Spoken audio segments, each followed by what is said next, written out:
Hello and welcome to Foreign Dispatches, the program that takes you around the world in 25 minutes. I'm Teniola Shobowale. It's a big week for the United States as Joe Biden is sworn in as the 46th U.S. president, and Kamala Harris becomes the first woman, first Black American, and first Asian American to hold the second highest U.S. office. After a rocky election, Joe Biden has been sworn in as the 46th U.S. president. Kamala Harris took the oath of office alongside him, the first woman to hold the position of vice president. Some 25,000 troops guarded the inauguration ceremony after a deadly riot at the Capitol earlier this month. Traditionally, this is what a U.S. presidential inauguration looks like, but it's a little different this year due to the COVID-19 pandemic and threats of violence from pro-Trump supporters. Gracious and merciful God, at this sacred time we come before you in need, indeed on our knees. The office of President of the United States. Joe Biden was sworn in as the 46th President of the United States on Wednesday during a ceremony held at the heavily protected U.S. Capitol, ending the tumultuous four-year presidency of his Republican predecessor, Donald Trump. So help you God? So help me God. Congratulations, Mr. President.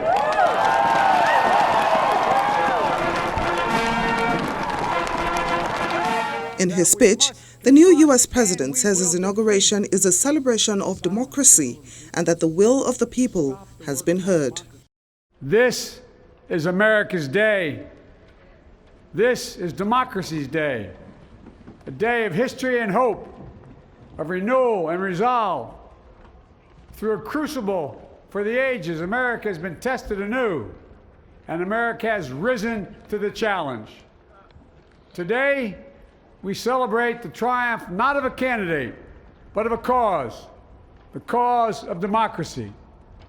The people, the will of the people has been heard, and the will of the people has been heeded. We've learned again that democracy is precious, democracy is fragile, and at this hour, my friends, democracy has prevailed. He also called for peace, tolerance and reconciliation, even as he vows to be a president to all Americans. Today, at this time, in this place, let's start afresh, all of us. Let's begin to listen to one another again, hear one another, see one another, show respect to one another. Every disagreement doesn't have to be a cause for total war.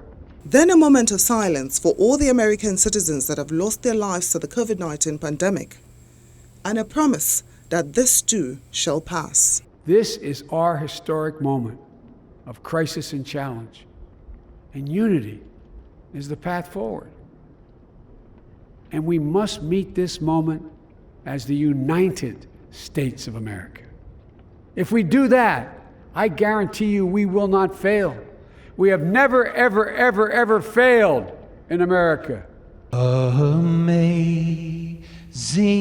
grace, how sweet the sound that saved a wretch like me. Earlier, Vice President Kamala Harris was also sworn into office, becoming the first woman, the first Black person, and the first Asian American to hold the office. So help me God.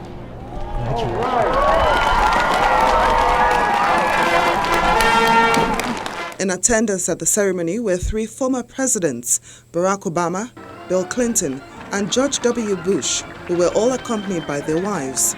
Also, immediate U.S. Vice President Mike Pence witnessed the inauguration. All living former presidents gathered to witness the peaceful transfer of power, but former President Donald Trump made the decision not to take part in this tradition.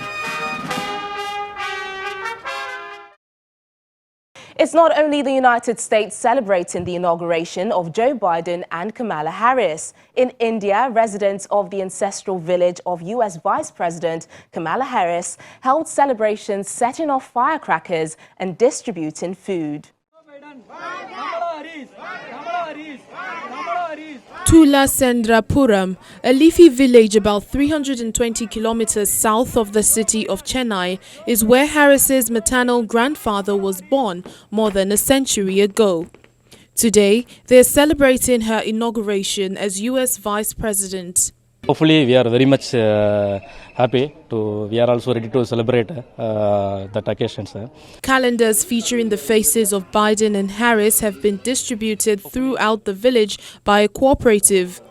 The scenes were in contrast to the somber mood in Washington, locked down due to the security concerns and the threat of the novel coronavirus. Indian sand artist Sudarshan Patnaik also carved a sand sculpture of US President Joe Biden and Vice President Kamala Harris to congratulate them.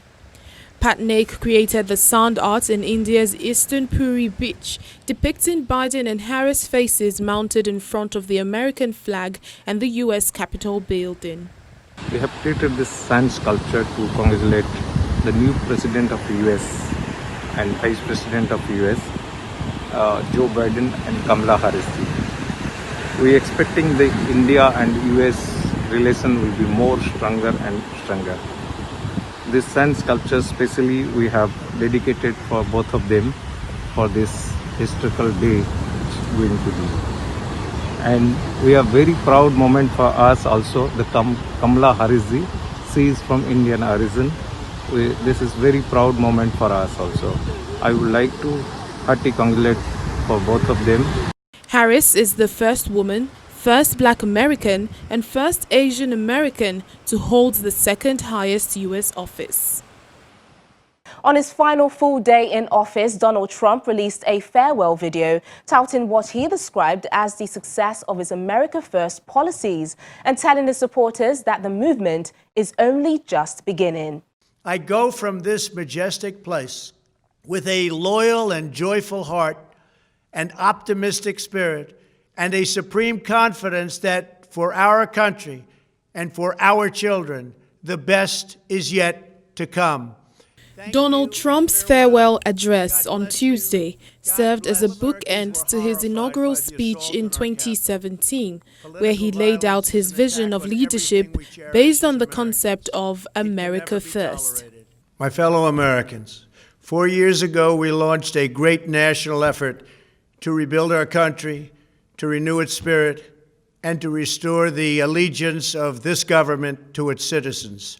In short, we embarked on a mission to make America great again for all Americans. As I conclude my term as the 45th President of the United States, I stand before you truly proud of what we have achieved together. We did what we came here to do, and so much more. He also held the pre-pandemic U.S. economy and the rate of development of a COVID-19 vaccine under his administration's Operation Warp Speed, as well as his crackdown on undocumented immigrants and normalization deals between Israel and Arab states. When our nation was hit with the terrible pandemic, we produced not one but 2 vaccines with record-breaking speed, and more will quickly follow. They said it couldn't be done, but we did it. They called it a medical miracle, and that's what they're calling it right now, a medical miracle. Another administration would have taken 3, 4, 5, maybe even up to 10 years to develop a vaccine. We did it in 9 months. We grieve for every life lost, and we pledge in their memory to wipe out this horrible pandemic once and for all. The defiant 45th president has refused to formally concede to President-elect Joe Biden, who won the election. And despite leaving office, Trump still has an impeachment trial on the horizon to determine whether he incited an insurrection when his supporters attacked the U.S. Capitol after hearing him repeat his false allegations of election fraud. The last time the Senate convened, we had just reclaimed the Capitol from violent criminals who tried to stop Congress from doing our duty. The mob was fed lies. They were provoked by the president and other powerful people. And they tried to use fear and violence to stop a specific proceeding of the first branch of the federal government, which they did not like. But we pressed on. We stood together and said an angry mob would not get veto power over the rule of law in our nation, not even for one night. In the final hours of his presidency, Donald Trump pardoned 73 people, including his former advisor Steve Bannon, who is facing fraud charges. Another 70 people had sentences commuted. He's the first president in more than 150 years that did not attend his successor's inauguration. My fellow Americans, it has been the greatest honor of my life to serve as First Lady of the United States. Earlier in the day, his wife Melania Trump released her White House farewell speech in which she paid tribute to health workers, thanked the military and law enforcement members, and advised Americans that violence is never the answer. Mrs. Trump ended her message by reflecting on her work with the Be Best campaign. As I say farewell to my role as First Lady, it is my sincere hope that every American will do their part to teach our children what it means to be best. I encourage parents to educate your children about the courageous and selfless heroes who worked and sacrificed to make this country the land of the free, and to lead by example and care for others in your community. In further defiance of convention, as well as not attending the inauguration ceremony along with her husband, Melania Trump did not invite now First Lady Jill Biden for a walk through the private living quarters of the White House, what has become a tradition in transitions of power. Well, sad to see Donald Trump go on Wednesday. Hundreds in Japan took to the streets to show support for the outgoing president. Around 120 Trump supporters waved U.S. and Japanese flags, brandishing banners claiming Trump is the true winner of last year's U.S. presidential election as they marched through a main city street. We wanted to show that it's not just in the U.S., but many people in Japan are also supporting President Trump. We all chanted together so that our voice can fly over the Pacific Ocean and reach the U.S. Trump has won some exuberant fans in Japan, largely due to his hardline stance against China, an economic and wartime rival in the region. Tokyo has seen a series of pro-Trump demonstrations in recent weeks, with participants waving his campaign banners and wearing his signature red caps. Wednesday's march was smaller than some previous events. Japan's Prime Minister Shinzo Abe, who resigned last August, forged close ties with Trump, playing golf and engaging in frequent phone calls and meetings. When Foreign Dispatches returns in just a moment, hospitals around the world feel the strain of the COVID-19 pandemic amid new variants of the coronavirus. Away from the United States, the head of the World Health Organization says the world is on the brink of catastrophic moral failure in sharing COVID-19 vaccines. Dr. Tedros Ghebreyesus warns against what he calls the me-first approach and urges countries and manufacturers to spread doses more fairly around the world. For some countries, it's a time to celebrate. This is a 54-year-old nurse in Sao Paulo. She became the first person to be vaccinated in Brazil, but in other parts of the world, few are being inoculated. The head of the World Health Organization is urging countries and manufacturers to spread doses more fairly around the world, criticizing what he called a me-first approach, leaving the world's poorest and most vulnerable at risk. I need to be blunt. The world is on the brink of a catastrophic moral failure. And the price of this failure will be paid with lives and livelihoods in the world's poorest countries. Not only does this me-first approach leave the world's poorest and most vulnerable people at risk, it's also self-defeating. Ultimately, these actions will only prolong the pandemic, prolong our pain. The restrictions needed to contain it, and human and economic suffering. Dr. Tedros says the prospects of equitable distribution is at serious risk, just as the WHO's COVAX vaccine sharing scheme aims to start distributing inoculations next month. He warns these deals could create the scenario COVAX hopes to avoid, with hoarding, a chaotic market, an uncoordinated response, and continued social and economic disruption. The global scramble for shots has intensified as more infectious virus variants circulate. Dr. Tedros adds that as of Monday, January 18th, more than 39 million vaccine doses have been administered in 49 higher-income countries. Just 25 doses had been given in one poor country. In the United Kingdom, hospital intensive care units are becoming overwhelmed, with bed shortages and staff on the brink as a second wave of the COVID-19 pandemic batters the country. If you need to know, thanks, Nick. All right. Staff at the Royal Hospital in London say they have been slammed with the sheer numbers of patients being admitted to intensive care units as the coronavirus pandemic grips the country. How I feel about this time, like I'm trapped in a cave and the water is slowly rising and I'm barely keeping my head above water. It's scarier, it's bigger. I was so naive the first time. I wasn't convinced we were going to have a second wave at all, and the huge numbers that have just absolutely slammed us is just, I never thought it would be possible to have this many intensive care patients, not at all. Britain, which is in its third national lockdown to try and suppress the virus and ease the burden on the National Health Service, has the world's fifth worst official death toll from COVID-19, with over 81,000 fatalities. It makes me really angry. Nobody wants to go through this. I wouldn't wish this on anybody.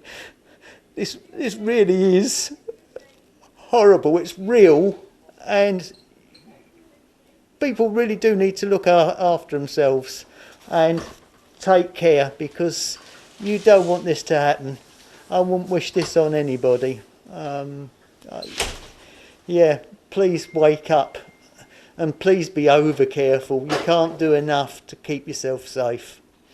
Don't end up like us, please. The government hopes to ease some lockdown restrictions in March as it presses ahead with Europe's fastest rollout of COVID-19 vaccines, seen as the best way to exit the pandemic and get the economy going again. Britain said on Monday, January 18, it had inoculated over 4 million people and aimed to administer first doses of vaccine to 15 million people in the highest priority cohorts by mid-February. It's a similar case in France as hospitals with stretched intensive care units fear that the worst is yet to come in the country's COVID-19 crisis, amid talks of new variants of the virus and a vaccination drive that's not as speedy as planned. At the Western French Le Mans hospital, ICU nurses and doctors say they have been struck in a high peak of activity since mid-December. Intensive care head Christophe Guiton says the second wave of the coronavirus, which forced France into a second national lockdown in November, brought about a spike in the number of COVID-19 patients. The figure slightly lowered in early December, but as France recanted its lockdown, it was no longer smooth sailing. We are counting a lot on the vaccinations, but then this disease has taught us that sometimes we have to stop forecasting and try to stick with what we know and adapt to the events. Guiton says now talks of new variants have struck further worry for the ICU workers, and they expect to have a peak in activity by late February or early March. Health authorities are in a race against time to contain new variants of the coronavirus before they get transmitted around the globe and further burden nations' health systems. Most notably, The UK variant, which has been analysed as having a greater transmission rate, has been cited by the British government as the main reason for a flare-up in COVID-19 cases in the UK over the past month. Countries worldwide are feeling the strain, but few have had to deal with anything like Lebanon's crisis, where the pandemic piled in on top of a financial collapse and a huge port blast in August that had already brought the health system to its knees. COVID-19 patients wait on pavements outside hospitals in Beirut, where emergency rooms are packed and intensive care beds full. Inside, exhausted healthcare workers are succumbing themselves. Doctors at one hospital say around 40% of staff are sick or in isolation. The image that is always on my mind is just the hospital beds that are completely full.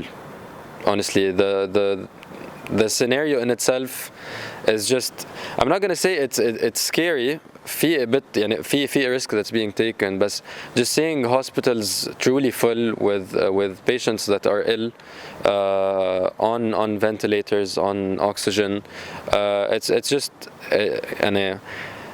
it puts you down at times, you know. Lebanon's crisis is critical. The pandemic is piled in on top of a financial collapse and a huge port blast in August, which had already brought the health system to its knees. The country has seen daily infection rates soar in the last week to the highest levels in the region, past the 6,000 mark for the first time on Friday.